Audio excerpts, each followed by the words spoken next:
Hi, everybody. I'm Carol Erickson, along with Value. This is Dr. Lori. Dr. Lori Verderame, PhD, art historian, knows everything, goes all over the world appraising things. Today, we want to talk about displaying your stuff. A lot of people know me as the PhD antiques appraiser, Yes. but a lot of people don't know my background was in museums for the most part. As a museum exhibition designer and curator, you have to learn how to make stuff look good. So when you have a house full of stuff that came from grandma and your mother-in-law and Aunt Millie and stuff that you picked up on vacation, once it gets into the house, you want to distinguish it from clutter. Right? And you want to make it look good. Right. So there are a couple of tips in terms of art history of how we actually will design our homes. One of the big things is to keep like collections intact.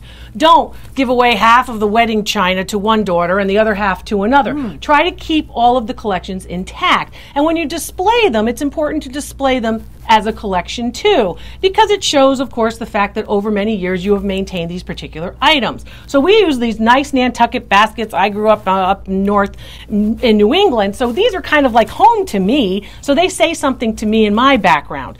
Having said that, these particular pieces are a good example of something called the law of thirds. We like threes. The three graces, the three bears. The three bears.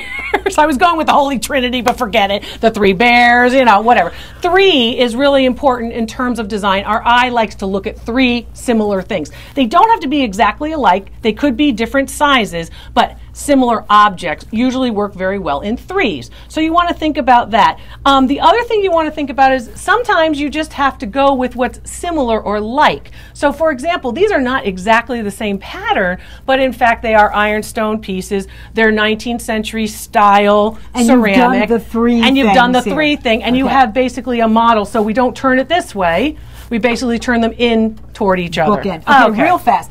This is wicker. Do you spray your wicker or not? Okay, some people like to actually spray pieces of jade or jute or wicker, but basically what you want to remember is a couple of things. If you look at this, a very tight weave usually could use a little bit of moisture, a little bit of spray. But an open weave, can you see the little holes I can here? see through it. I would say there's probably enough humidity, moisture in your house that you don't need to do that. Okay. Don't be overzealous. It shouldn't get wet. It was wet when it was actually woven. It doesn't need to get wet over and over again. Dr. Lori, thank you so much. Thanks for being here, and we'll see you next time.